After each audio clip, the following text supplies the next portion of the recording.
The fog clung to Fifth Avenue like a conspirator's shroud, muffling the clatter of hooves and the hum of motor cars. In the Hawthorne mansion, a scream shattered the stillness. Reginald Hawthorne, New York's esteemed postmaster, lay dead in his study, a spilled teacup beside him, the door locked from within. Hercule Poirot, summoned by urgent telegram, surveyed the scene with piercing eyes. Poison, he deduced, laced the tea. A torn letter fragment, marked betrayed, fluttered to the floor.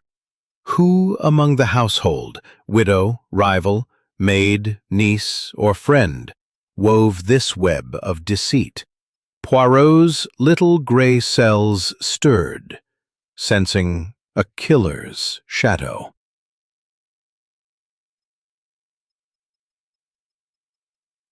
The fog draped Fifth Avenue in a shroud of mystery, its tendrils curling around the gas lamps like the fingers of a conspirator. It was a bitter January evening in 1930, and the clatter of hooves on cobblestones mingled with the low hum of motor cars, their headlights piercing the mist like wary eyes. The Hawthorne mansion, a bastion of opulence amidst New York's elite, loomed against the gray, its marble facade gleaming faintly under the streetlights. Within its walls, a tragedy was unfolding, one that would summon the meticulous mind of Hercule Poirot to unravel its secrets. Inside, the grand foyer was a study in grandeur. Crystal chandeliers cast prismatic glints across polished mahogany, and a sweeping staircase curved upward, like a promise of secrets held in the upper rooms. The air carried the faint scent of beeswax and old money, but tonight it was tainted by something sharper. Fear. A scream, high and piercing, had shattered the mansion's usual decorum, echoing from the second floor and sending servants scurrying like startled mice. The source was the study of Reginald Hawthorne, postmaster of New York's most prestigious district, a man whose influence reached far beyond the sorting rooms of the postal service. Hercule Poirot, summoned by an urgent telegram from a family friend, stepped into the foyer with his usual fastidious grace. His patent leather shoes clicked. He's gone. Poirot's sharp eyes noted the butler's trembling hands, the beads of sweat on his brow despite the winter's bite. Fear, yes, but of what? Guilt, grief, or something more sinister? The study door was ajar, a sliver of lamplight spilling into the hall. Poirot pushed it open, revealing a scene frozen in time. Reginald Hawthorne sat slumped at his desk, his head resting on a blotter stained with spilled tea. The cup, delicate porcelain with a gold rim, lay overturned, its contents pooling like a dark accusation. His eyes, wide and unseeing, stared at the locked door, the key still in place on the inside. A single window latched tightly, admitted no draught, and the room's heavy curtains seemed to absorb sound itself. The air was thick with the scent of bergamot and something acrid. Poison, perhaps? Poirot's gaze swept the room with surgical precision. The desk was cluttered but orderly. A fountain pen, a stack of letters, a ledger half open to reveal columns of figures. A fireplace crackled faintly, its embers casting a warm glow that clashed with the chill of death. A leather armchair sat askew, as if someone had risen in haste. On the floor, near the desk's edge, a torn fragment of paper caught Poirot's eye. He crouched, careful not to disturb the scene, and retrieved it with a gloved hand. The word betrayed, scrawled in a hurried script, stood out starkly against the cream paper. A clue or a taunt? The detective straightened, his mind already weaving threads of possibility. Reginald Hawthorne, a man of 50, had been no mere functionary.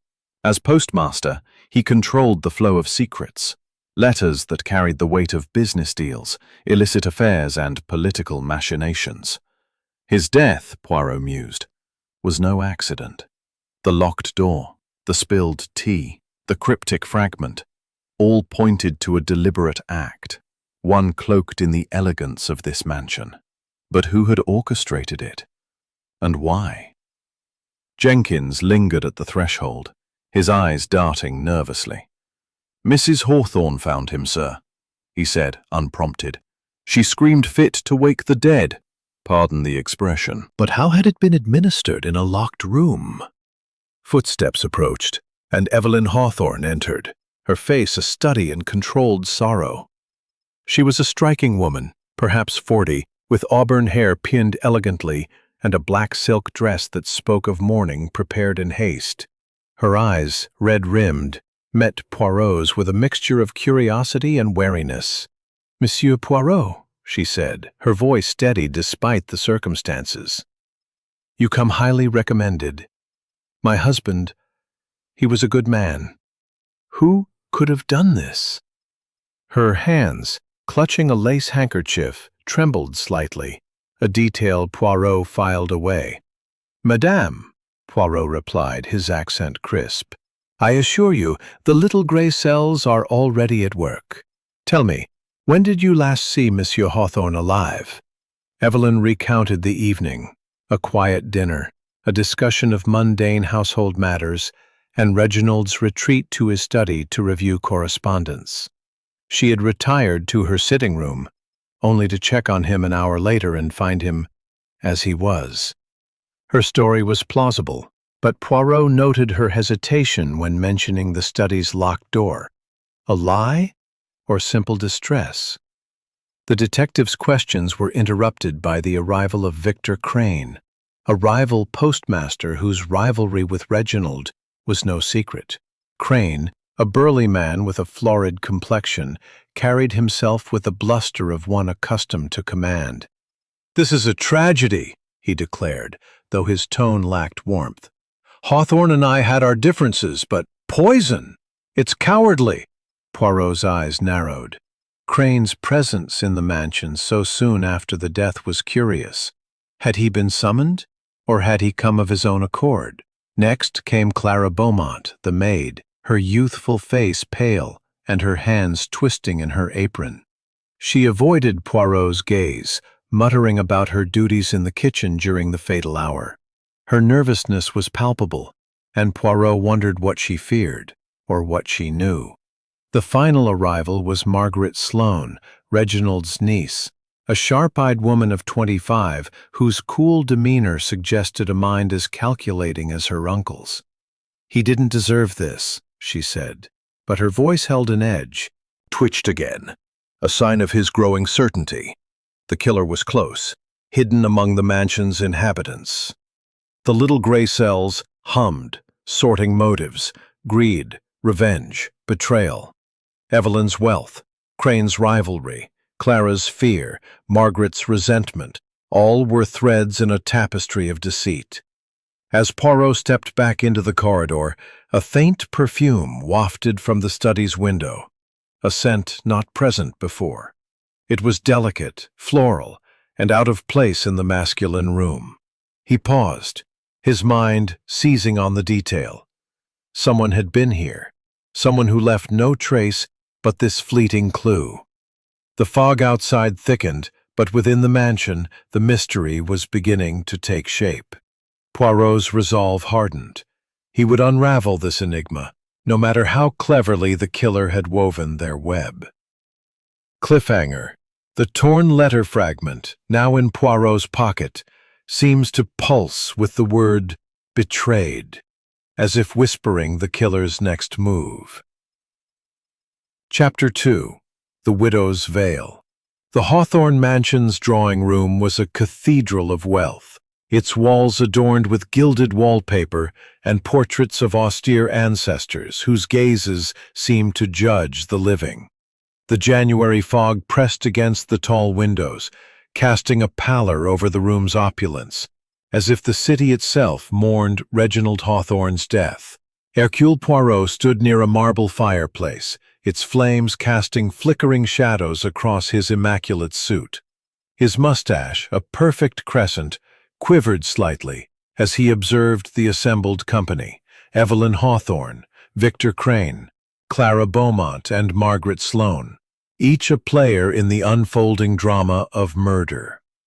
The air was thick with unspoken accusations, and Poirot's little gray cells were already weaving the threads of motive and opportunity. Evelyn Hawthorne sat on a velvet settee, her black mourning dress absorbing the firelight. Her auburn hair, pinned tightly, framed a face that bore the weight of grief, or so it seemed. Her hands, clutching a lace handkerchief, trembled as she spoke. "Reginald was the heart of this house," she said, her voice soft but steady. "Who could have wished him harm?" Poirot noted a late-night meeting with a shipping magnate. Seemed plausible. Yet Poirot's sharp eyes caught the damp hem of Crane's coat, a detail at odds with his claim of staying indoors. Had he braved the fog to visit the mansion uninvited? Clara Beaumont, the maid, hovered near a sideboard, her youthful face pale as moonlight. Her hands twisted in her apron, and her eyes darted to a locked drawer in a nearby bureau, a gesture Poirot filed away. When questioned, she stammered, "I was in the kitchen, sir, preparing the tea tray." Her voice was barely audible, and her gaze avoided Poirot's piercing stare. Was her nervousness the product of a servant's natural deference, or did it conceal a secret tied to the spilled tea that had ended Reginald's life? The detective's mind hummed, noting her proximity to the crime's instrument. Margaret Sloane, Reginald's niece, leaned against a bookcase, her sharp features set in a mask of cool detachment. At 25, she carried herself with the confidence of one accustomed to privilege, yet her eyes burned with an intensity that suggested unresolved grievances. "Uncle Reginald was stubborn," she said, her tone clipped. "He didn't always listen to reason." Poirot detected a hint of bitterness, perhaps tied to the missing will rumoured to govern her inheritance. Margaret's presence in the mansion so soon after the murder raised questions. Had she been summoned, or had she come to ensure her future? Poirot began his questioning with the precision of a surgeon, his accented voice cutting through the room's tension. "Madame Hawthorne," he began, addressing Evelyn, "you say you last saw your husband at dinner. Did anything unusual occur?" Evelyn recounted a mundane evening, a meal of roasted pheasant, a discussion of household accounts, and Reginald's retreat to his study to review correspondence. Yet her hesitation when mentioning the study's locked door piqued Poirot's interest. "The key was always in his pocket," she insisted, but her fingers tightened around her handkerchief, betraying unease. Turning to Crane, Poirot's tone grew sharper. "Monsieur Crane, your rivalry with the victim was well known. Where were you when Monsieur Hawthorne drank his fatal tea?" Crane bristled, his hands lingered, or had someone else tampered with the scene? Her nervous glance at the locked drawer hinted at knowledge she dared not share. Poirot made a mental note to investigate the drawer's contents. Margaret's interrogation revealed a fractious relationship with her uncle. "He thought me reckless," she admitted, her voice laced with defiance. "He planned to change his will, to teach me responsibility." Her words confirmed the whispers of a disputed inheritance, a motive as old as greed itself. Yet her composure, almost theatrical, suggested a mind capable of calculation. Had she acted to secure her future before the will could be altered? The drawing-room's grandeur seemed to mock the gathering, its elegance a stark contrast to the ugliness of murder. Poirot paced slowly, his polished shoes silent on the Persian rug. The little grey cells were at work, sorting impressions. Evelyn's trembling hands, Crane's damp coat, Clara's nervous glances, Margaret's calculated calm. Each suspect was a piece of the puzzle, but the picture remained incomplete. The poison, Poirot deduced, had been in the tea, a rare blend, perhaps, given the acrid scent he'd noted. But how had it been administered in a locked room? To test his suspicions, Poirot requested to see the study again. The group dispersed, their footsteps echoing in the cavernous hall. The study, still sealed by the police, was a tableau of tragedy. The spilled tea had dried on the blotter, its stain a silent accusation. Poirot examined the tray again, noting a faint smudge on the teapot's handle, barely visible but suggestive of a hurried touch. The locked drawer in the study, matching the one Clara had glanced at downstairs, beckoned. With Jenkins's reluctant assistance, Poirot opened it, revealing a bundle of letters tied with a ribbon. One, partially torn, bore the same hurried script as the fragment marked "Betrayed." A love letter, perhaps, or a threat. The detective's mind raced. The letters suggested a secret correspondence, one that might explain the word betrayed. Had Reginald uncovered a betrayal, personal or professional, that led to his death? The locked room, Poirot reasoned, was no true barrier. The key in the door, the latched window, both could be manipulated by a clever hand. The scratch on the potential clue. Poirot's method, observation, deduction, and the relentless pursuit of truth guided his next steps. He requested the household's tea supply, suspecting the rare blend held answers. As Jenkins fetched the tea, Poirot's thoughts turned to the red herrings already emerging. The laudanum vial in Clara's room, discovered by a servant, seemed too convenient, its contents benign when tested. Crane's handkerchief, found near the study, bore a monogram that didn't match his initials. These were distractions, planted to muddy the waters. The true clue, Poirot sensed, lay in the perfume, a scent tied to one of the women, perhaps, or a deliberate misdirection by a cunning killer. The fog outside thickened, pressing against the windows like a living thing. The mansion, for all its splendor, was a labyrinth of deceit, its inhabitants bound by secrets. Poirot's little gray cells hummed, aligning the fragments, the poison, the key, the letters, the perfume. The killer was among them, their motive hidden in the shadows of wealth and ambition. As Jenkins returned with the tea, Poirot's eyes caught a faint gleam on the floor, a hairpin, delicate and silver, near the study's window. It was a small thing, easily overlooked, but to Poirot, it was a beacon. Cliffhanger, the hairpin, scented with the same floral perfume, lies inches from the unlocked window, whispering of a woman's presence in the fog-shrouded night. Chapter 3. The Servant's Secret. The fog outside the Hawthorne mansion clung to the windows like a conspirator's breath, muffling the distant hum of New York's Fifth Avenue. Inside, the air was no less oppressive, heavy with the weight of unspoken truths. Hercule Poirot stood in the drawing-room, his small, precise figure a stark contrast to the room's grandeur, its crystal chandelier casting prismatic glints across gilded wallpaper, its mahogany furniture polished to a mirror's sheen. The scent of the mysterious hairpin, floral and elusive, lingered in his mind, a clue that whispered of a woman's presence near the scene of Reginald Hawthorne's murder.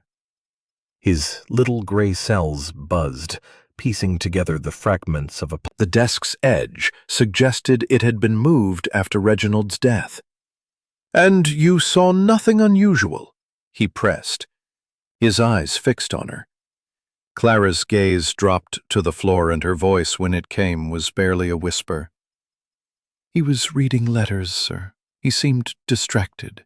Her hesitation was a crack in her composure, and Poirot sensed a secret lurking beneath her deference.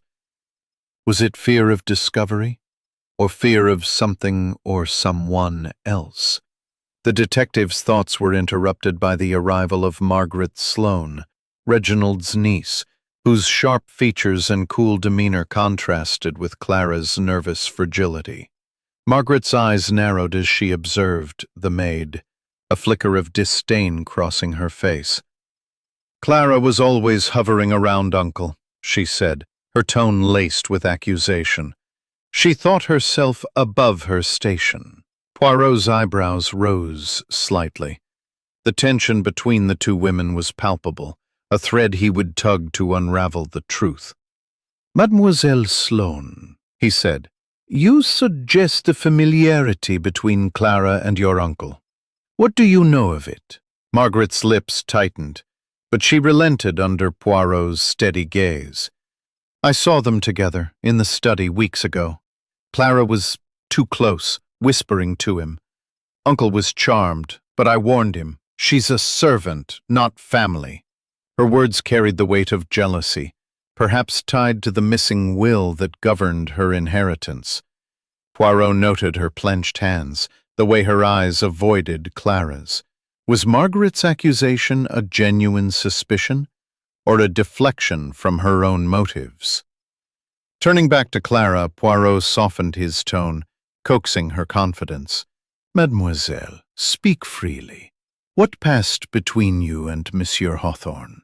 Clara's cheeks flushed, and her voice trembled as she admitted a clandestine romance. "He was kind to me, sir," she said, tears welling.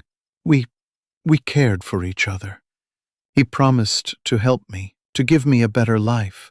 Her confession hung in the air, a revelation that shifted the puzzle's pieces. A maid and a postmaster, an unlikely affair, but one that could ignite motives of betrayal or revenge. Poirot's tableau of tragedy. The spilled tea, now a dark stain on the blotter, whispered of poison, and the teapot's faint residue confirmed Poirot's suspicions. He examined the tray again, noting its misalignment, a detail that suggested tampering. The locked drawer in the study, matching the one downstairs, beckoned. With Jenkins's assistance, Poirot opened it, revealing the bundle of letters he'd seen earlier. Among them was a note in Clara's hand, its tone intimate but cautious. "Reginald, we must be careful. She knows." The "she" was a mystery, but Poirot's thoughts turned to Margaret or Evelyn. Had one of them discovered the affair, using it to fuel a deadly plan? The detective's scrutiny shifted to the room's other details. A red herring had emerged earlier that day. A vial of laudanum found in Clara's room, reported by a fellow servant. Poirot had tested it, confirming it was benign, a sleeping aid, not poison. The vial was too obvious, a planted clue meant to incriminate Clara. The true poison he suspected was subtler, tied to the rare tea leaves he'd noted in the study. Poirot's investigation led him to the kitchen, where Clara had prepared the tea. The pantry was a labyrinth of tins and jars, but the tea supply was orderly, labeled in precise script. One tin, however, stood out, a rare blend of bergamot and exotic leaves, not part of the household's usual stock. Poirot opened it, inhaling the same acrid scent he'd detected in the study. "Mademoiselle Beaumont," he called, summoning Clara, "this tea. Where did it come from?" Clara's face paled further, if possible.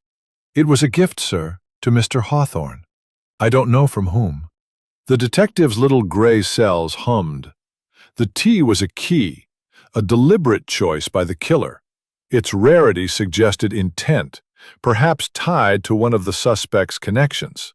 Victor Crane, the rival postmaster, frequented a specialty shop known for such blends, a fact Poirot had gleaned from local gossip.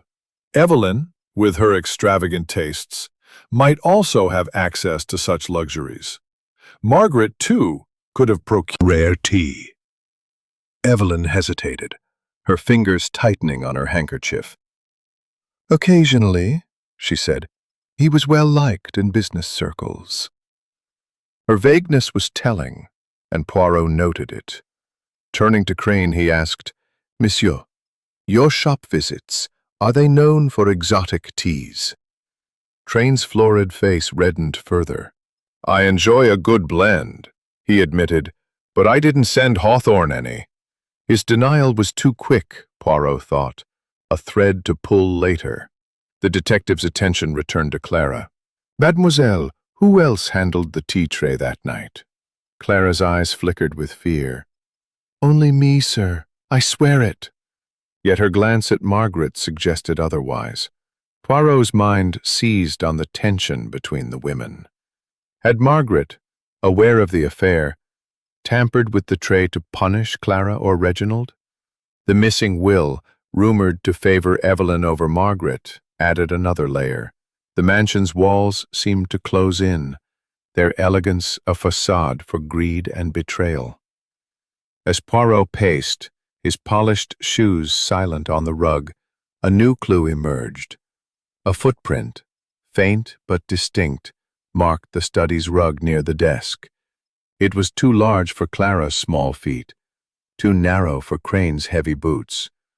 A man's shoe, perhaps Dr. Leonard Price, the family physician, who had yet to be questioned, or a deliberate misdirection. The footprint, like the hairpin, was a whisper of intent, a clue the killer had failed to erase. Poirot's little gray cells aligned the fragments, the tea, the letters, the perfume, the footprint. The truth was near, but cloaked in the mansion's shadows. The stranger's, sharp and deliberate, points to a presence in the study the killer didn't expect to be noticed. Chapter 4. The Doctor's Debt. The Hawthorne Mansion's drawing room, with its gilded walls and flickering firelight, seemed to pulse with secrets as the January fog thickened outside. Hercule Poirot stood near the grand fireplace, his small frame dwarfed by the opulence, yet his presence commanded the room. His mustache quivered as his sharp eyes darted between the suspects, Evelyn Hawthorne. Access to Reginald's secrets and his medical expertise made him a prime candidate for administering poison. But motive? That required unraveling. Monsieur le Docteur, Poirot began, his voice crisp. You were close to Monsieur Hawthorne. Tell me, when did you last see him alive? Price's smile faltered, but he answered smoothly. Yesterday morning for a routine checkup. He was in good health, though preoccupied with work. His alibi for the evening of the murder was equally polished, a late-night visit to a patient across town. Yet Poirot's little gray cells buzzed. Price's calm was too perfect, his answers rehearsed. The detective's suspicion deepened when Jenkins, the butler, mentioned Price's frequent visits to the mansion, often lingering in the study with Reginald. Poirot's thoughts returned to the footprint in the study, a clue that refused to align with the other suspects. Dr. Price's shoes, polished but narrow, were a potential match. The detective filed this away, turning his attention to a new lead, a rumor, gleaned from the servants, that Price owed Reginald a substantial debt. A failed investment in a medical venture had left the doctor financially strained, reliant on Reginald's goodwill. Had that goodwill run dry, prompting a desperate act? Poirot's method, observation, deduction, and relentless logic, demanded evidence, not speculation. The detective requested a private word with Price, leading him to the library, a quieter space lined with leather-bound tomes and heavy drapes. The room smelled of old paper and wax, a fitting backdrop for unraveling secrets. Monsieur, Poirot said, his tone deceptively mild, it is said you owed Monsieur Hawthorne money. Is this true? Price's composure cracked, his fingers twitching more noticeably. A temporary matter, he admitted, his voice tight. Reginald was generous, but we had an understanding. Poirot's eyes narrowed. An understanding or a pressure point that pushed Price to murder? The conversation was interrupted by a discovery. A servant, tidying the library, had found a forged prescription slip tucked inside a book. It bore, when questioned, grew defensive. Uncle Reginald was unfair, she said, her voice sharp. He thought me reckless, but I deserved my share. Her anger hinted at a deeper rift, one that might have driven her to act before the will could be altered. Poirot's scrutiny turned to the tea tray, the instrument of Reginald's death. The rare bergamot blend identified in the kitchen was a deliberate choice, its acrid scent a silent accusation. The detective requested the household's correspondence records, suspecting the tea's origin lay in Reginald's business dealings. A ledger, retrieved from the study, revealed shipments from a specialty shop frequented by Victor Crane, but also patronized by Evelyn's social circle. The tea was a gift, Clara had said. But from whom? Poirot's mind circled the suspects, each with access to the mansion and motive to harm the postmaster. The detective's questions grew sharper, probing for cracks in the suspects' stories. "Madame Hawthorne," he said, addressing Evelyn, "your husband's generosity, was it strained by debts? Perhaps from Monsieur Price?" Evelyn's eyes flickered with unease. "Reginald handled the finances," she said, her voice faltering. "I trusted him." Her vagueness was a shield, but Poirot noted her glance at Price, as if seeking reassurance. An alliance or a shared secret? The doctor's calm facade wavered, his fingers twitching again as Poirot pressed further. Turning to Crane, Poirot asked, "Monsieur, your visits to the tea shop, did you ever send a gift to Monsieur Hawthorne?" Crane's florid face reddened. "Never," he snapped. But his damp coat, noted earlier, suggested he'd been out in the fog, perhaps near the mansion. Clara, when questioned, grew tearful. "I only served the tea, sir," she insisted, her eyes darting to Margaret. The niece's cool gaze met hers, a silent accusation passing between them. The mansion's opulence masked a current of resentment, each suspect a potential architect of murder. Poirot's investigation led him back to the study, where the footprint demanded attention. He crouched, examining the rug's fibers, noting the shoe's size and shape, a gentleman's. Like existence confirmed a fear. Price, when informed, grew pale, his fingers stilling for the first time.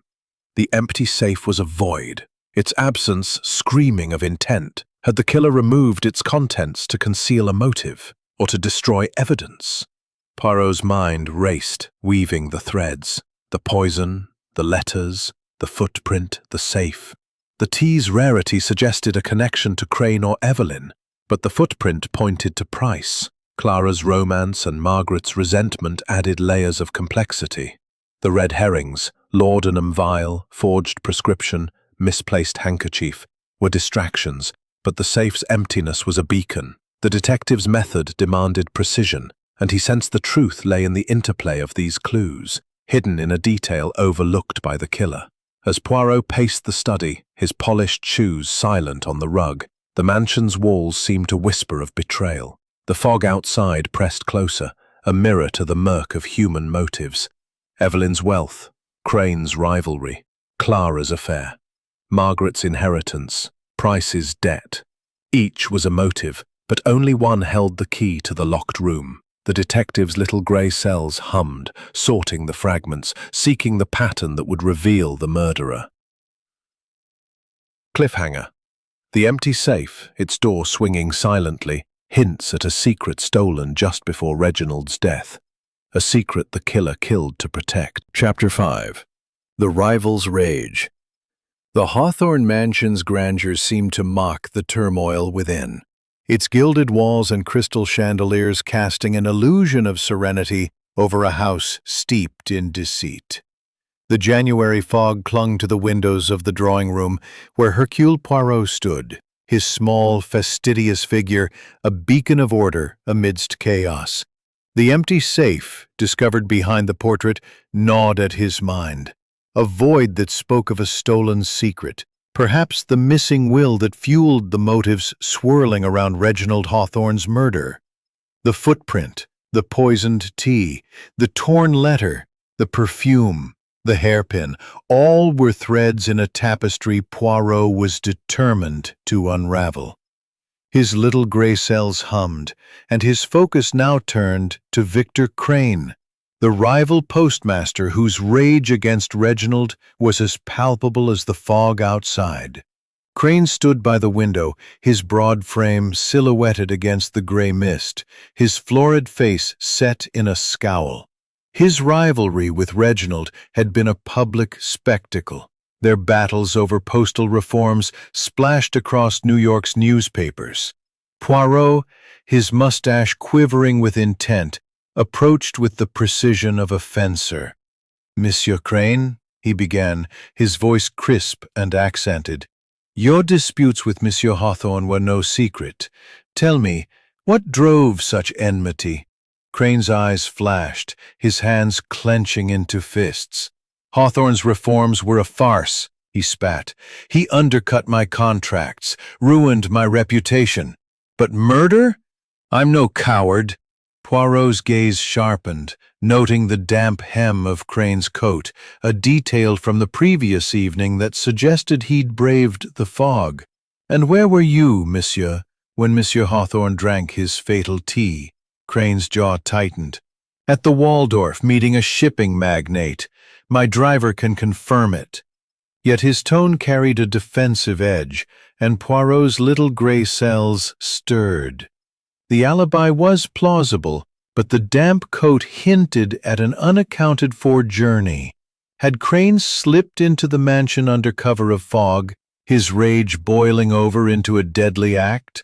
The detective's questioning was interrupted by Evelyn Hawthorne, who entered. Loomed in his mind. Its contents likely the missing will, stolen to protect a motive. Poirot crouched near the rug, examining the footprint again. It was too narrow for Crane's heavy boots, a fact that eased suspicion but didn't absolve him. The detective's gaze fell on a new clue, a monogrammed handkerchief tucked beneath the desk, its initials L.P. stark against the white linen. The handkerchief was a red herring, Poirot suspected, its placement too convenient. The initials suggested Dr. Leonard Price, but the doctor's careful demeanor made such carelessness unlikely. Had it been planted to divert attention, much like the laudanum vial in Clara's room or the forged prescription slip? Poirot pocketed the handkerchief, his mind turning to Crane's volatile temper. The rival's rage was a motive, but his access to the rare tea, linked to a shop he frequented, made him a compelling suspect. The detective requested Crane's coat, ostensibly to admire its tailoring, and noted a faint trace of bergamot on the sleeve. A coincidence, or evidence of proximity to the poisoned tea? Returning to the drawing room, Poirot resumed his questioning. "Monsieur Crane," he said, "your coat carries the scent of the tea found in the study. How do you explain this?" Crane's face reddened further, his voice rising. "I handle shipments, Poirot. Tea, paper, ink, it's my trade." His outburst drew eyes, Evelyn's wary, Clara's fearful, Margaret's calculating. Poirot's mustache twitched. Crane's defensiveness was a crack in his armor, but was it guilt or indignation? The detective pressed further, asking about Crane's visits to the tea shop. "I buy what I like," Crane snapped, "but I never sent Hawthorne a thing." The tension in the room thickened as Clara Beaumont entered, her hands trembling as she carried a fresh tea tray. Her eyes avoided Crane's, focusing instead on the locked drawer in the bureau, a gesture Poirot had noted before. "Mademoiselle," he said gently, "you mentioned the tea was a gift. Did you ever see Monsieur Crane with such a blend?" Clara's face paled, her voice barely audible. Reginald's dwindling finances, a fact Evelyn had glossed over. Had she known and acted to secure her inheritance before ruin was exposed? The ledger also listed shipments from the tea shop, one marked as a gift from an unnamed source. Poirot's little gray cells buzzed. The tea was no random choice. Its rarity, tied to Crane's shop, suggested intent. But the handkerchief and footprint pointed elsewhere. The safe's emptiness gnawed at him. Its contents were the key to the motive. The detective summoned Dr. Price, whose arrival was marked by a nervous smile. Monsieur, Poirot said, holding up the handkerchief. This bears your initials. Care to explain? Price's composure faltered, his fingers twitching. It's not mine, he insisted. I keep my linens monogrammed, but I'd never leave one behind. His denial was plausible, but his debt to Reginald, a sum confirmed by the ledger, made him vulnerable. Poirot's questions grew pointed, probing Price's visits to the mansion. I advised Reginald on health matters, Price said. Nothing more. Yet his twitching fingers betrayed unease. Evelyn's composure cracked as Poirot turned to her. Madame, you met with Monsieur Price the night of the murder, oui? Her eyes widened, her handkerchief twisting tighter. A brief discussion, she said, about household matters. Her vagueness was a shield, but Poirot sensed a connection to Price's debt. Had they conspired, or was Evelyn hiding her own secret? The detective's gaze shifted to Clara, who lingered near the door, her fear palpable. Margaret, watching silently, seemed to calculate every word, her indifference a mask for something deeper. The mansion's opulence cloaked a labyrinth of lies, each suspect a potential architect of Reginald's death. Poirot's method, observation, deduction, and relentless logic guided his next steps. He requested the tea tin again, examining its label for clues. A faint smudge, barely visible, suggested it had been handled recently, perhaps by someone other than Clara. The footprint, the handkerchief, the tea, all were pieces of a puzzle, but the safe's emptiness was the heart of the mystery. What had it held? Against the January fog, its marble facade gleaming faintly under the dim streetlights of Fifth Avenue. Inside, the air was thick with suspicion, the opulent drawing room a stage for secrets and lies. Hercule Poirot, his small frame radiating quiet authority, paced before the fireplace, its flames casting shadows across his immaculate suit.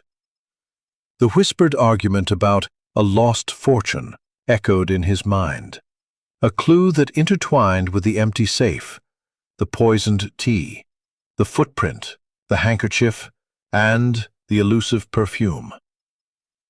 The missing will, rumored to govern Margaret Sloane's inheritance, was a specter haunting the investigation, and Poirot's little gray cells were alight with the challenge of unraveling its significance.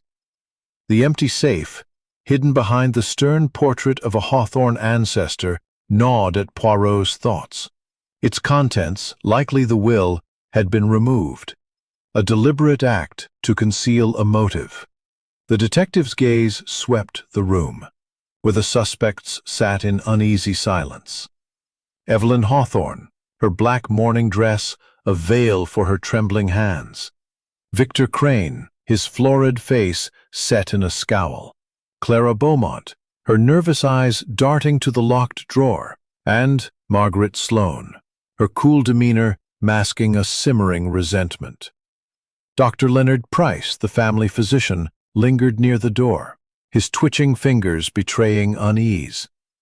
Each was a piece of the puzzle, but the will's absence was the key.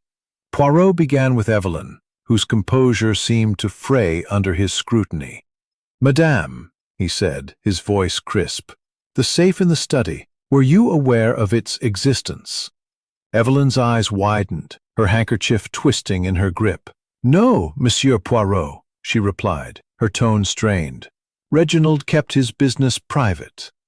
Her denial was too quick, and Poirot noted the flicker of fear in her gaze. As the widow, she stood to inherit a fortune, but the ledger's revelation of Reginald's dwindling wealth suggested her lifestyle was unsustainable. Had she acted to secure her future before ruin was exposed? Turning to Margaret, Poirot probed deeper. Madame was about. Her hesitation hinted at her secret romance with Reginald, a revelation that had shocked the household. Had she hoped for a legacy only to be betrayed? Poirot's eyes lingered on her, noting her glance at Margaret, a silent accusation or fear of one. The detective's thoughts returned to the study, where the crime's details demanded re-examination. The room, still sealed, was a tableau of tragedy. The spilled tea, the faint residue in the teapot, the footprint, the torn letter fragment marked "betrayed." Poirot crouched near the desk, examining the tea tray again. Its misalignment suggested tampering, but by whom? The rare bergamot blend, identified in the kitchen, was a deliberate choice, its acrid scent a silent accusation. A new clue emerged, a single tea leaf, caught in the rug's fibers, distinct from the household's stock. Its exotic origin matched the tin in the pantry, a gift to Reginald from an unknown source. Poirot's mind raced. The tea was no accident, its rarity a fingerprint of intent. Victor Crane's connection to the specialty shop made him a suspect, but Evelyn's social circle and Dr. Price's access to exotic goods widened the net.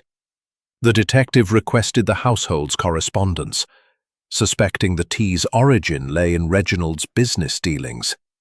A letter, found among the bundle in the study's locked drawer, hinted at a shipment from the shop, but its sender was unnamed. A gift, Clara had said, but her fear suggested she knew more than she admitted.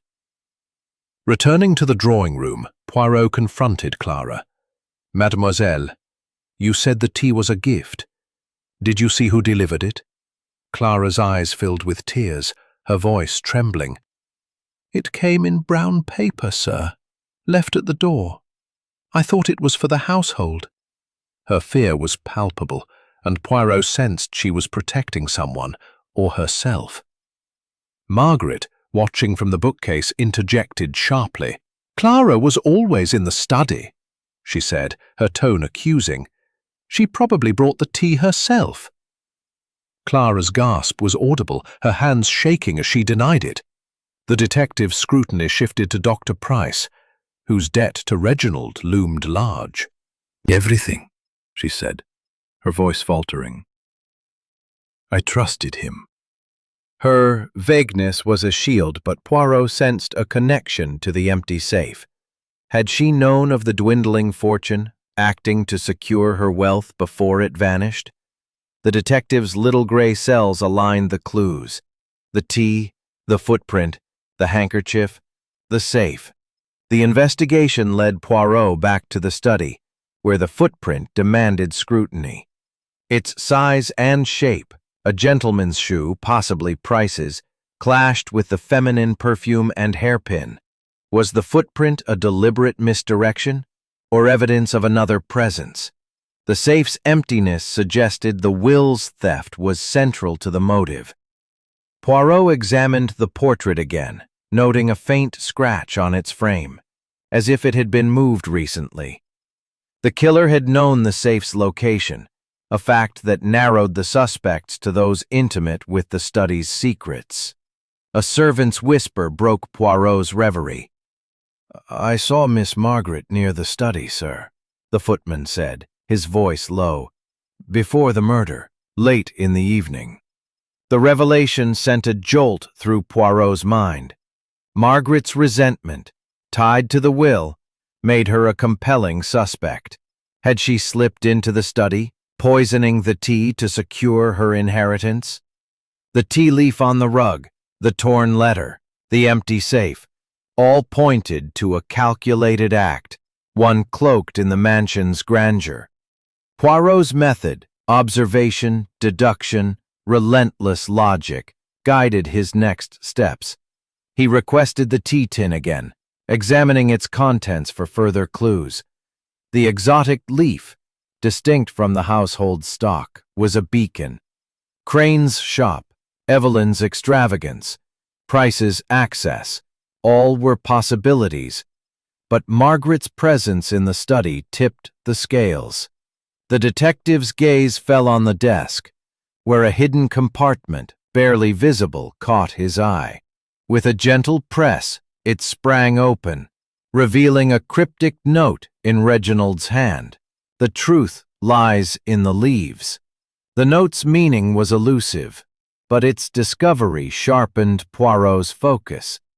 The tea, the will, the safe, all were intertwined, and the marble fireplace, his small figure radiating quiet authority, his mustache twitching as his little gray cells wrestled with the cryptic note found in the study's hidden compartment. The truth lies in the leaves.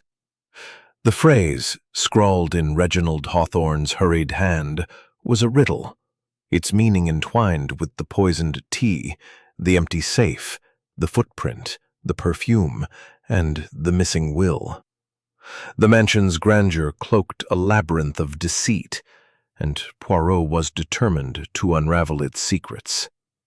The suspects, Evelyn Hawthorne, Victor Crane, Clara Beaumont, Margaret Sloane, and Dr. Leonard Price, sat in uneasy silence, their faces betraying a mix of fear and calculation. Evelyn, draped in mourning black, clutched her lace handkerchief, her auburn hair pinned tightly as if to restrain her emotions. Crane, by the window, scowled into the fog, his florid face a mask of barely contained rage. Clara, the maid, hovered near a sideboard, her hands trembling as she polished silver, her eyes darting nervously. Margaret, leaning against a bookcase, flipped through a novel with studied indifference, her sharp features hiding a deeper intent. Price, near the door, maintained his polished demeanor, but his twitching fingers betrayed unease. Poirot's mind circled the note's riddle. The leaves could refer to the tea leaves, the rare bergamot blend that had carried the poison to Reginald's lips.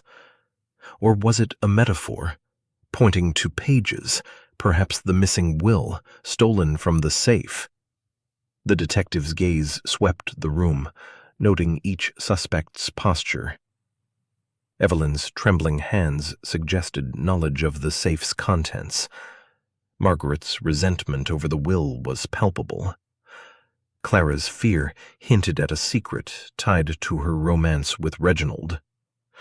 Crane's rage and Price's debt added further layers. The note was a beacon, but its light was dim, obscured by red herrings and misdirection. "Mademoiselle Sloane," Poirot began, his voice crisp and accented, "your uncle's note speaks of truth in the leaves. Did he ever mention some—" Reginald, revealed earlier, suggested a motive, but her nervousness pointed to vulnerability rather than guilt. The detective's scrutiny shifted to Dr. Price, whose debt to Reginald loomed large. "Monsieur," Poirot said, holding up the forged prescription slip found in the library, "your name is entangled in false clues. Yet your debt to the victim, did it weigh heavily?" Price's fingers twitched, his smile strained. "Reginald was patient," he said, "but I was working to repay him." His calm was a facade, and Poirot's little grey cells buzzed. Price's access to poisons, combined with his financial strain, made him a suspect. But the forged slip suggested someone sought to frame him. Evelyn, when questioned, grew visibly agitated. "Madame," Poirot said, "the safe's contents, perhaps a will, would affect you greatly. Did you know its hiding place?" Her handkerchief twisted tighter, her voice faltering. "Reginald kept his affairs private," she said. "I trusted him." Her vagueness was a shield, but Poirot noted her glance at Price, a fleeting connection that hinted at shared secrets. Had they conspired to protect their interests, or was Evelyn hiding her own role in the theft? Crane's temper flared under Poirot's probing. "Monsieur Crane," the detective said, "the tea leaves, so rare, come from a shop you frequent. Did you send them to Monsieur Hawthorne?" Crane's face reddened, his voice a growl. I told you I didn't send him anything. His outburst drew eyes, but Poirot's gaze remained steady. The tea's origin was a critical clue, and Crane's connection to the shop, combined with his damp coat, suggesting a foggy night's journey, kept him in the frame. Yet the footprint, too narrow for his boots, cast doubt. Poirot's investigation led him back to the study, where the crime's details demanded scrutiny. The room, still sealed, was a silent witness to murder. The spilled tea, the faint residue in the teapot, the footprint, the hidden compartment. Poirot examined the tea leaf caught into inheritance or betrayal. A new red herring surfaced. A forged receipt, found in the study's wastebasket, implicating Clara in the purchase of the rare tea. The handwriting was clumsy, unlike her neat script, and Poirot dismissed it as another distraction, like the laudanum vial and the handkerchief. The killer was clever, planting false clues to obscure the truth. Yet the note's riddle was a beacon, its meaning tied to the tea leaves. Poirot requested the shop's records, confirming Crane's frequent purchases, but no direct link to the gift tin. Evelyn's social circle, however, included patrons of the same shop, widening the net. The detective's questioning resumed in the drawing room, where tension simmered. "Madame Hawthorne," Poirot said, "your husband's finances were strained. Did you fear ruin?" Evelyn's composure cracked, her voice trembling.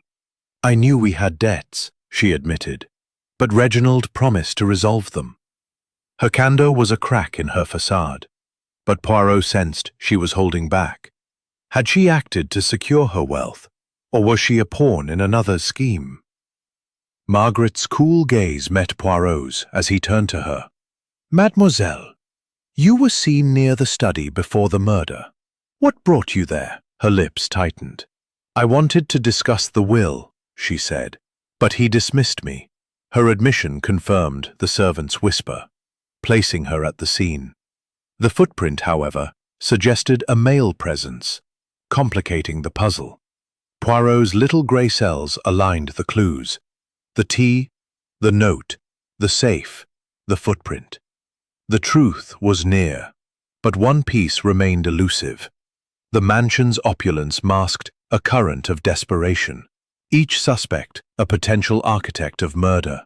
Poirot's method, observation, deduction, relentless logic, guided his next steps.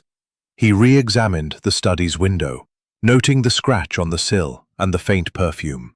The hairpin, scented with the same floral note, suggested a woman's presence, but the footprint pointed to a man. Was the killer working alone, or in concert? The note's riddle, the truth lies in the leaves, pulsed with meaning. The room's opulence, gilded wallpaper, crystal chandelier, and polished mahogany seemed to mock the grim reality of Reginald Hawthorne's murder. Hercule Poirot stood near the marble fireplace, his small frame radiating quiet authority, his mustache twitching as his little gray cells wrestled with the latest clue, a second key to the study, found in Evelyn Hawthorne's room.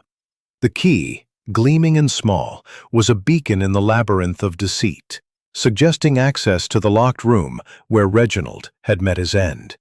The poisoned tea, the empty safe, the footprint, the cryptic note, all were threads in a tapestry Poirot was determined to unravel. The suspects sat in uneasy silence, their faces a gallery of fear, defiance, and calculation. Evelyn, her black mourning dress absorbing the firelight, clutched her handkerchief, her auburn hair pinned tightly as if to restrain her emotions.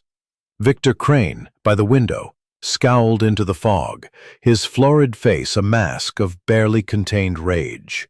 Clara Beaumont, the maid, hovered near a sideboard, her hands trembling as she polished silver, her eyes darting nervously. Margaret Sloane, leaning against a bookcase, maintained her cool demeanor, though her sharp eyes betrayed a calculating mind.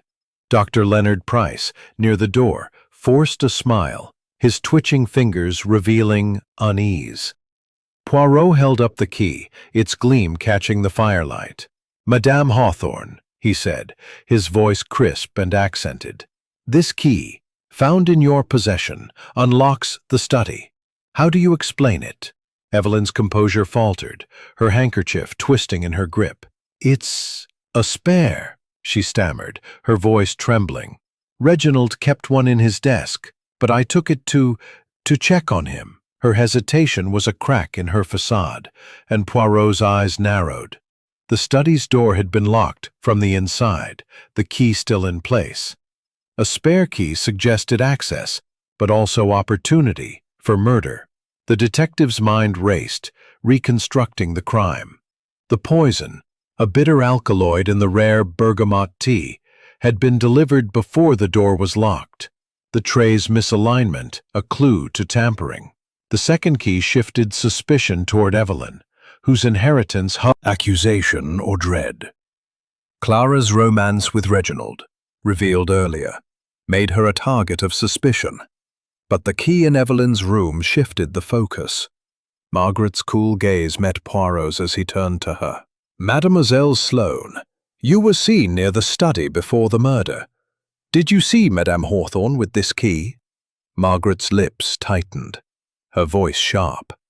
"I saw no key," she said, "but Evelyn was always hovering, checking on Uncle."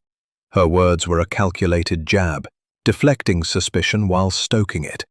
Poirot's mustache twitched. Margaret's resentment over the missing will, which threatened her inheritance, made her a compelling suspect. Yet the footprint, too large for her, too narrow for Crane, suggested a male presence, complicating the puzzle. Dr. Price, when questioned, grew visibly agitated.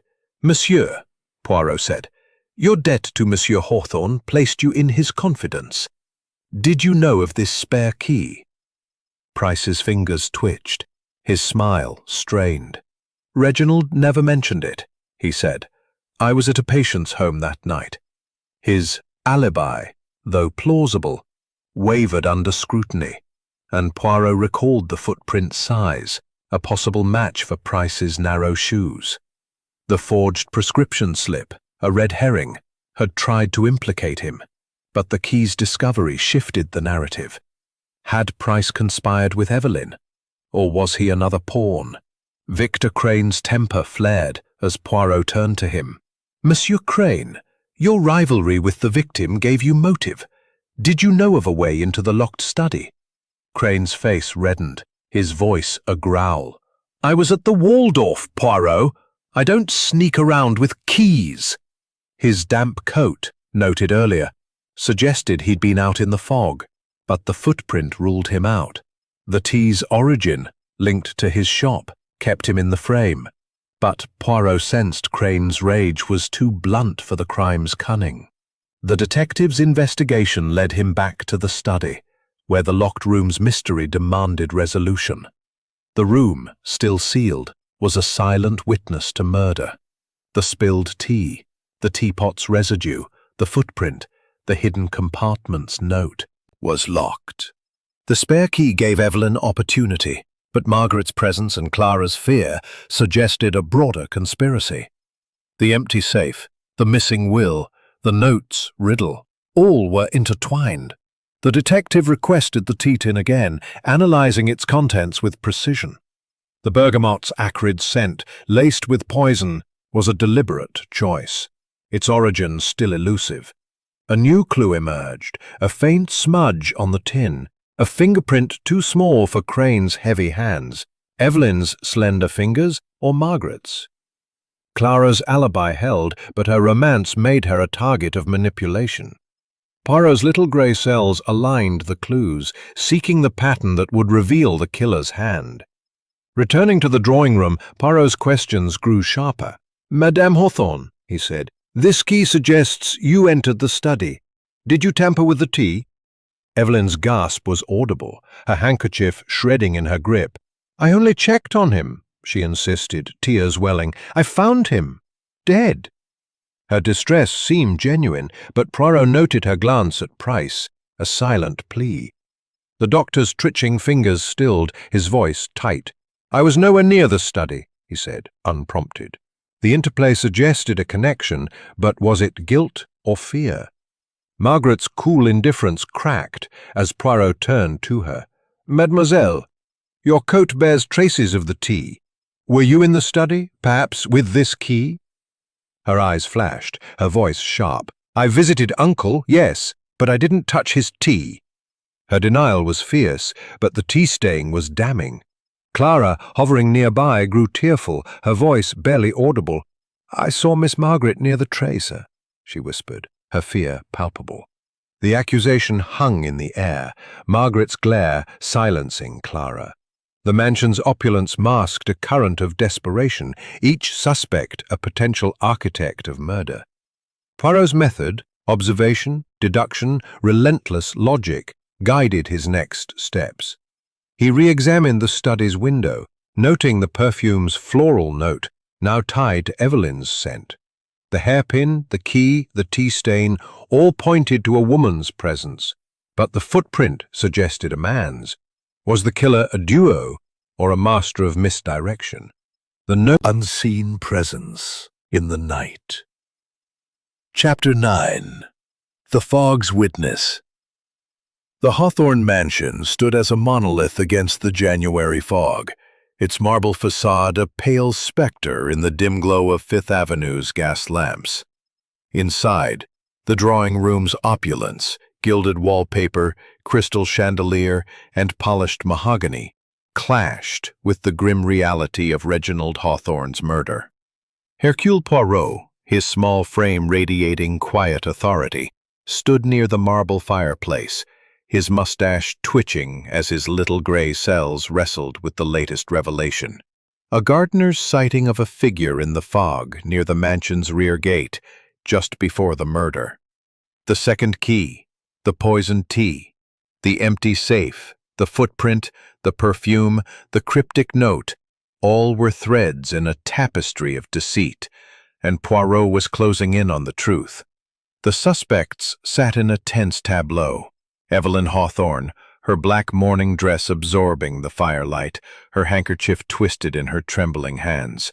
Victor Crane, scowling by the window, his florid face a mask of rage. Clara Beaumont, hovering near a sideboard, her nervous eyes darting.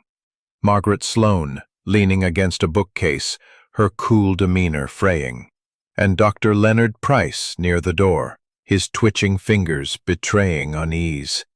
The gardener's report had shifted the puzzle, suggesting an outside presence, but the second key found in Evelyn's room pointed to an inside job. Poirot's mind hummed, aligning the clues.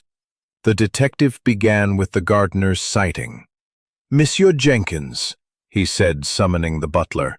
"This figure in the fog, describe what the gardener saw." Jenkins, pale and hesitant, relayed the account. A cloaked figure, indistinct in the mist, lingering near the rear gate around 8 o'clock, just before Reginald's death. "He couldn't see the face, sir," Jenkins said, "but it moved with purpose, then vanished." Poirot's mustache twitched. The rear gate was near the study's window, where the scratch and perfume had been found. Was this figure the killer, or another red herring? Poirot turned to Dr. Price, whose polished demeanor had begun to crack. His denial was plausible, but Poirot noted his glance at Evelyn, a fleeting connection that hinted at shared secrets. The detective's little grey cells buzzed. Had Price slipped through the fog, using the spare key to enter the study? Or was he a scapegoat, like Clara with her laudanum vial? Evelyn's composure wavered as Poirot turned to her. "Madame, the key in your room suggests access to the study. Did you see this figure in the fog?" Her handkerchief shredded in her grip, her voice trembling. "I was in my sitting room," she said. "I saw nothing." Her vagueness was a shield, but Poirot sensed fear, not guilt. The perfume, floral and tied to her scent, placed her near the study's window, but the key's discovery was damning. Had she poisoned the tea to secure her inheritance, or was she protecting another? Margaret Sloane's cool facade cracked as Poirot addressed her. "Mademoiselle, your coat bears traces of the rare tea, and you were seen near the study. Did you encounter this figure?" Margaret's eyes flashed, her voice sharp. "I was in the library, Poirot, not skulking in the fog." Her denial was fierce, but the tea stain and her presence near the study were damning. The missing will which threatened her inheritance was a potent motive. Poirot's gaze lingered, noting her clenched hands. Was her resentment enough to drive her to murder, or was she a pawn in a larger scheme? Clara, trembling near the sideboard, was next. "Mademoiselle Beaumont," Poirot said gently, "your alibi holds, but your fear suggests knowledge. Did you see anyone near the rear gate?" Clara's eyes filled with tears. "I was in the kitchen, sir," she whispered. "I saw no one." Her romance with Reginald made her a target, but her fear hinted at a secret, perhaps tied to the letter warning, "She knows." Poirot's mind circled the she. Evelyn or Margaret? Clara's nervousness suggested she was a witness, not a killer.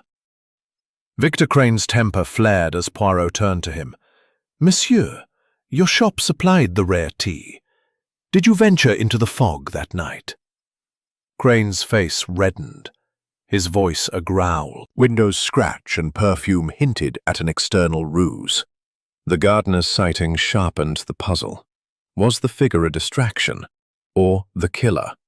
The detective re-examined the tea tin, confirming its rare bergamot blend was laced with poison. A new clue emerged. A faint smudge on the tin, a partial fingerprint too delicate for Crane's heavy hands. Evelyn's slender fingers, or Margaret's? Poirot sent for the shop's records, tracing the tea's shipment. It was a gift, unmarked, but linked to Crane's supplier. Evelyn's social circle, however, included patrons of the same shop, and Price's medical contacts could access exotic goods. The tea was a deliberate choice, its origin a fingerprint of intent. Returning to the drawing room, Poirot's gaze fell on Margaret's coat, its tea stain a silent accusation. "Mademoiselle," he said, "this stain places you in the study. What were you doing there?" Margaret's composure cracked, her voice sharp. "I argued with Uncle about the will," she admitted, "but I didn't touch his tea." Her candor was bold, but the stain was damning. Clara's tearful whisper, seeing Margaret near the tray, added weight. Poirot's little grey cells aligned the clues. The key, the tea, the footprint, the note's riddle. The truth lies in the leaves. The detective's scrutiny turned to the window's perfume, now confirmed as Evelyn's scent. The hairpin, found earlier, was hers, but the footprint suggested a man's presence. Was the killer a duo, or a master of misdirection? Poirot re-examined the safe, its emptiness a void screaming of motive. The will, likely stolen, was tied to Margaret's resentment and Evelyn's wealth. Price's debt, Crane's rivalry, Clara's romance, all were threads, but the gardener's sighting shifted the narrative. The figure in the fog could be Price, whose alibi wavered, or an outsider planted to confuse. Poirot's method, observation, deduction, relentless logic, guided his next steps. He confronted Price again. "Monsieur, your patient's home is near the mansion. Could you have slipped through the fog?"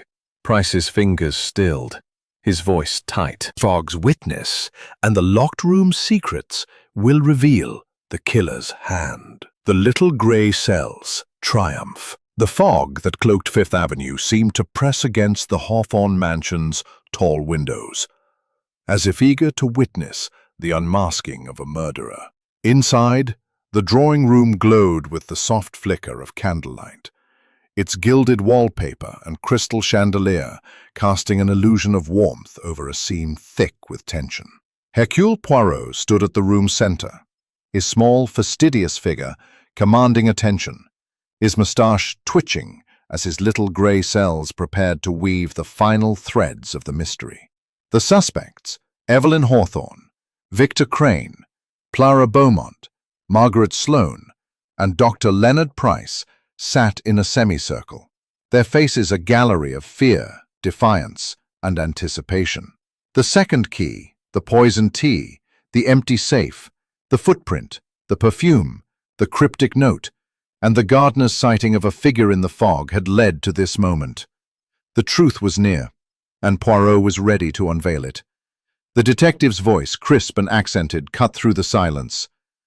"Mesdames et messieurs," he began, his eyes sweeping the room. "The murder of Monsieur Reginald Hawthorne was no act of impulse. It was a crime of precision, cloaked in the elegance of this mansion, but the little grey cells have unraveled its secrets." The suspects stirred, Evelyn's handkerchief twisting in her hands, Crane's scowl deepening, Clara's eyes darting nervously, Margaret's cool facade fraying, and Price's fingers twitching. Poirot's gaze lingered on each, his method, observation, deduction, relentless logic guiding the revelation. "Let us reconstruct," Poirot said, pacing slowly. "Monsieur Hawthorne died in his locked study, poisoned by a rare bergamot tea laced with a bitter alkaloid. The door was locked from within, the key in place, yet a second key, found in Madame Hawthorne's room, suggests access. The window, latched but scratched, bore a faint perfume, Madame's scent, and a hairpin. A footprint, too large for Mademoiselle Beaumont and too narrow for Monsieur Crane, pointed to a gentleman's presence. A torn letter marked "Fears, and the tea came from a shop you frequent. Your damp coat suggests you braved the fog. Were you the figure in the garden?" Crane's face reddened, his voice a growl. "I was at the Waldorf, Poirot. I sent no tea." His alibi held, and the footprint ruled him out, but his rage was a motive. The handkerchief marked LP, a red herring, had tried to shift suspicion. But Crane's bluntness suggested he was no master of subtlety. Clara, trembling near the sideboard, was next. "Mademoiselle Beaumont," Poirot said gently, "your romance with Monsieur Hawthorne made you a target. Did you poison the tea in betrayal?" Clara's tears fell, her voice barely audible. "I loved him, sir. I'd never harm him." Her alibi, confirmed by the kitchen staff, was ironclad, and the laudanum vial, a planted clue, absolved her. Yet her letter warning, "She knows," hinted at a secret. Poirot's eyes softened. Clara was a witness, not a killer. Dr. Price's polished demeanor cracked as Poirot turned to him. "Monsieur, your debt to the victim was a burden, and the footprint matches your shoes. Were you the figure in the fog?" Price's fingers stilled, his voice tight. "I was with a patient," he insisted. "The handkerchief isn't mine." The forged prescription slip, another red herring, suggested a frame. But his debt and access to poisons kept him in the frame. Poirot's gaze lingered, noting his glance at Evelyn. A conspiracy, or mere fear? Finally, Poirot faced Margaret Sloane, her sharp features taut with defiance. "Mademoiselle, your resentment over the will was clear, and your coat bore the tea's stain. You were seen near the study. Did you act to secure your inheritance?" Margaret's eyes flashed, her voice sharp. "I argued with Uncle, but I didn't kill him." The tea stain and her presence were damning, but the footprint suggested a man. Poirot's little grey cells hummed, the puzzle's pieces aligning. "The truth," Poirot declared, "lies in the leaves, the tea leaves to be precise. The rare bergamot blend laced with poison was a gift, its origin obscured. You access. You poison the tea, using the rare blend, a gift from Monsieur Crane's shop, sent anonymously to obscure its source." Poirot continued, his logic relentless. "You locked the door with the spare key, leaving the original to create the locked room illusion. The perfume and hairpin, Madame Hawthorne's, were planted to implicate her. The footprint, a man's shoe, was a clever ruse. Yours, mademoiselle, wearing your uncle's shoes to mislead. The letter marked betrayed was your mistake, torn in haste as you searched for the will, which you stole from the safe to hide its terms. The note, "The truth lies in the leaves," was your uncle's warning of your deceit, discovered too late. Margaret's face crumpled, tears streaming as she sank into her chair. "I didn't mean to kill him," she sobbed. "I only wanted the will. But he caught me, threatened to disinherit me entirely.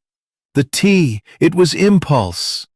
Her confession hung in the air, the mansion's opulence fading into silence. Evelyn's gasp, Clara's tears, Crane's stunned silence, and Price's relief confirmed Poirot's deductions.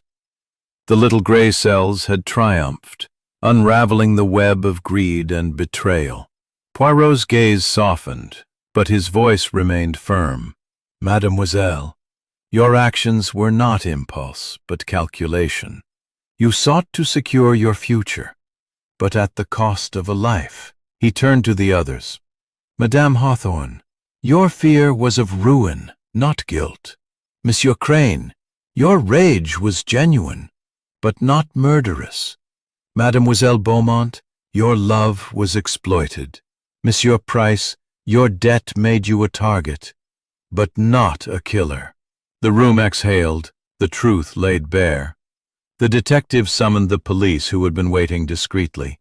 Margaret, her defiance gone, was led away, her sobs echoing in the hall.